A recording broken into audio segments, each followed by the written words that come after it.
Mums blakus ir karš Ukrainā, militārie speciālisti sola drīz iebrukumu arī pie mums. Tas rada nedrošību par investīcijām, bažas par nākotni, vecrīgas skatlogi ir tukši un reemigranti baidās atgriezties mājās. Tomēr ir viena nozara Latvijā, kas uzplaukst, un tā ir militārā ražošana. Pērn šajā nozarē bija nodarbināts 130 uzņēmumu ar kopēju apgrozījumu 2 miljārdu eiro. Nodarbināja 9000 cilvēkus.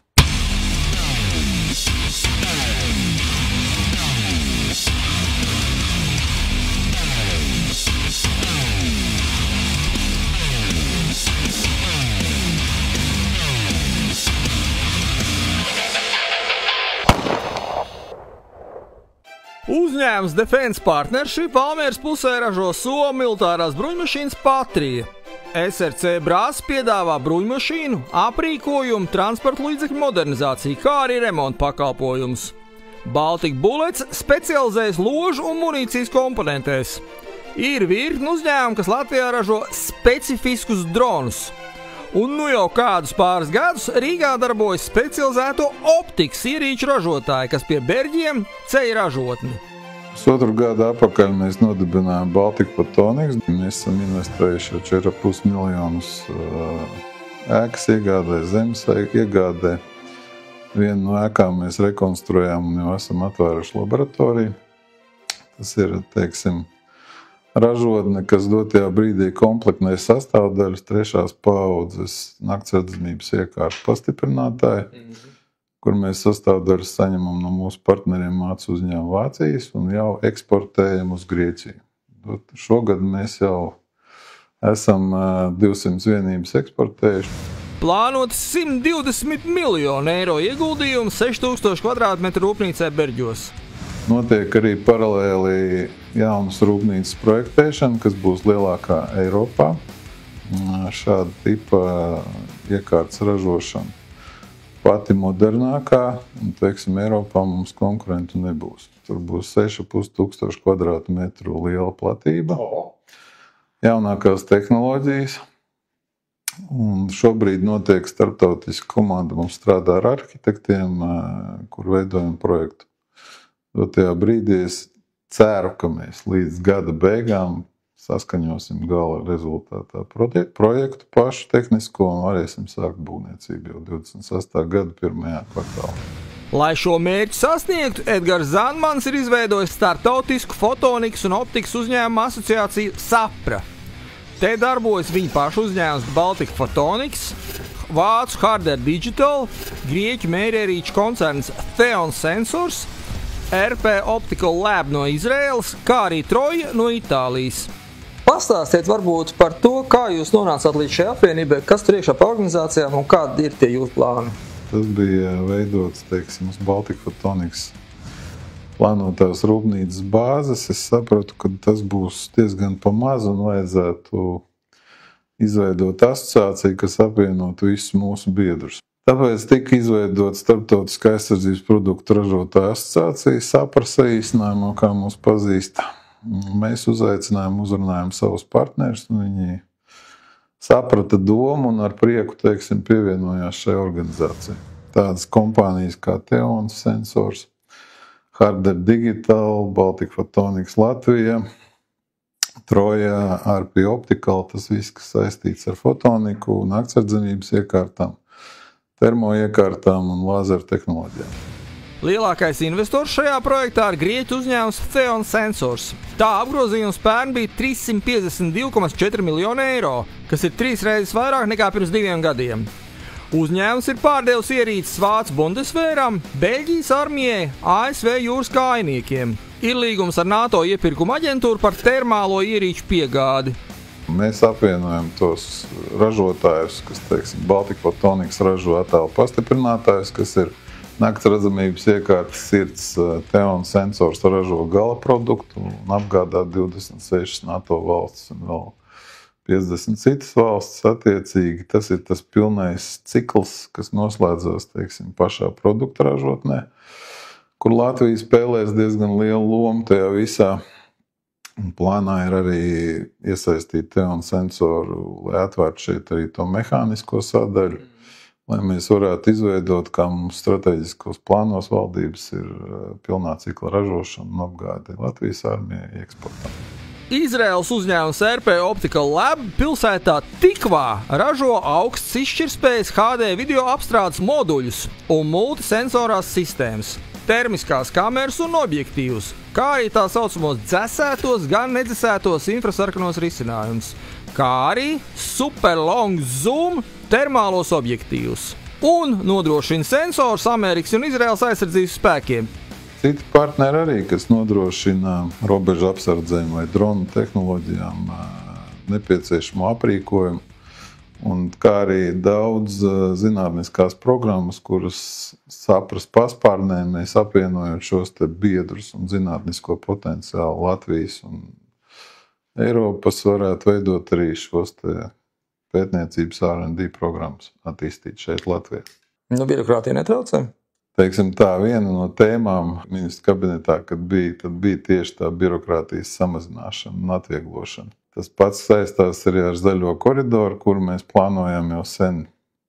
Valdība plānoja un attiecīgi tagad viņš tiek ieviests dzīvē. Kas tas par zaļo koridoru tāds ir? Zaļais koridors, tas ir noteikti prioritārās, teiksim, ražotņu veidošanas tāda tā kā mūsu, un attiecīgi notiek tie atvieglota un pātrināta izskatīšana, izvērtēšana dokumentācijā. Tas, kas saistās arī ar projektu sagatavošanu, institūciju sadarbību mūsu projektu ietvaros. Tas ir tas zaļais koridors, pātrināt. Te jau citiem uzņēmumiem jāstāv rindā aiz jums. Kāpēc? Ja viņi atbilst tiem kritērijiem, svarīgas strateģiskas nozīmes ražošanas Latvijā, tad tā nav problēma. Cik jums visam tam jūsu projektam būs liela loma Krievijas-Ukrainas karā? Dotajā brīdī mums arī ir uzrunājuši Ukrainas puses institūti Kijevā, kas gatavi savas tehnoloģijas arī pārnest uz Latvijas teritoriju, kopā sadarboties, lai turpinātu viņas izstrādāt. Mēs arī plānojam sadarboties ar Ukrainas ražotājiem militārās produkcijas, lai piedāvātu savus trešās paudzes, teiksim, attēlu pastiprinātājus, vai arī varētu nodrošināt nepieciešamo Ukrainas armijai naktsredzamības iekārtas. Tā kā tā sadarbība varētu būt ļoti cieša un savstarpēji nepieciešama. Ar ko latvieši visā lielā NATO struktūrā, kā jums šķiet, varētu tā izsisties un kas būtu tā mūsu priekšrocība? Latviešiem ir diezgan liels zinātniskais potenciāls un attiecīgi tur ir ļoti augstās domās par mūsu iespējām arī institūtiem, universitātēm. Mēs sadarbojamies ar Tehnisko universitāti, tagad Cietvielu institūtu un tā tālāk, kuru potenciāli mēs varam izmantot. Mēs varētu spēlēt pareizi attīstot šo mūsu potenciālu augstākajā līgā aizsardzības industrijā. Mums ir pilnīgi visas iespējas to sasniegt pie attiecīgā, teiksim, tā valdības ieinteresētības un atbalsta. Bet viņš ir? Ir izteikta pilna, teiksim, atbalsta vēlmē, un tas atkal atdurās mazliet birokrātiskajos procesos, cik ātri var tik izmainīt kaut kādiem kanāliem. Kas tur kavējās? Teiksim, rūpnīcas pārnešana šeit Latvijas teritorijā loģiski, kad prasa un arī mūsu pētniecības programmas iesaistas kaut kādus Eiropas fondus vai mūsu Latvijas fondu iespēju robežās.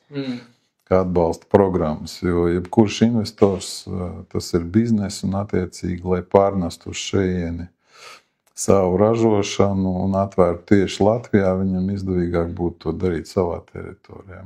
Ja mums ir izdevies bet uzaicināt un izveidot šo sadarbību, tad attiecīgi no mūsu puses jābūt arī, kā es esmu jau minējis agrāk, Lietuvas piemērs, kad Rheinmetalls vēlējās iet Lietuvā, tad Lietuvas valdība momentā izveidoja visus apstākļus, zaļo koridoru, valsts atbalsts un tā tālāk. Tātad gribētos, lai pie mums arī notiek ātri lēmumu pieņemšana. Jā, un šī laikam kavējās, vai ne? Lēmumi it kā ir, bet lai pieskaņotu lēmumus atkal attiecīgiem normatīviem aktiem, kā noteikumiem un tai ministriju sadarbībai, tur mazliet laiks ir vajadzīgs vairāk. labāk, lai valsts netraucē, un mēs tiksim galā.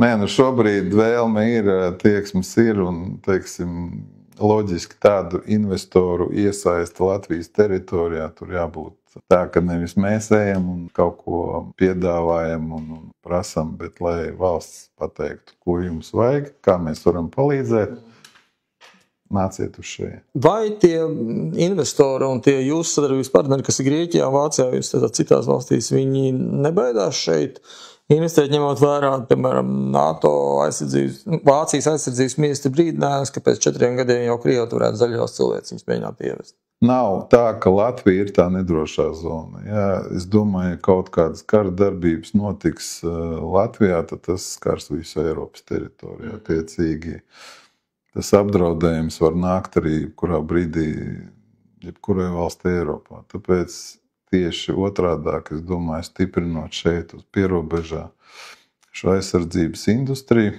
tas ir signāls visiem un attiecīgi arī investori, es domāju, izvērtē tos riskus.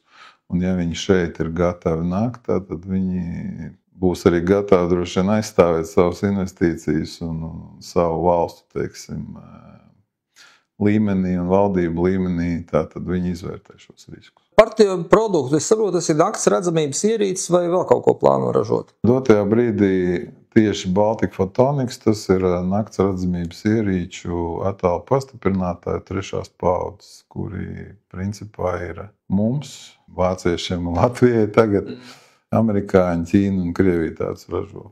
Vairāk tādu tehnoloģiju, teiksim, konkurējošu Eiropā nav. Tas ir tieši, kas saistīts ar nakts redzamības iekārtām, kuras tiek izmantotas arī tais pašos Rheinmetall tankos vai lidaparātos, pilotu aprīkojumos un tā tālāk. Tas ir diezgan plašs produkts, kurš izmantojās visās jomās. Tas ir tā, kā rāda, kad video, kad tu skaties uz to pretinieku un parādās uguntiņu. Viņš ir, tas ir tāds skanēs apmēram. Ja. Tieši tā, viņš jau arī pilnveidojās. Mēs arī veidojam. Uz doto brīdi jau ir iesniegts aizsardzības ministrijai un plaši pateikts 7 pētniecības programmas, kas tieši attīstīs to visu tehnoloģiju uz priekšu. No kurām mums jau 2 ir izstrādē, 3 vēl plānojam.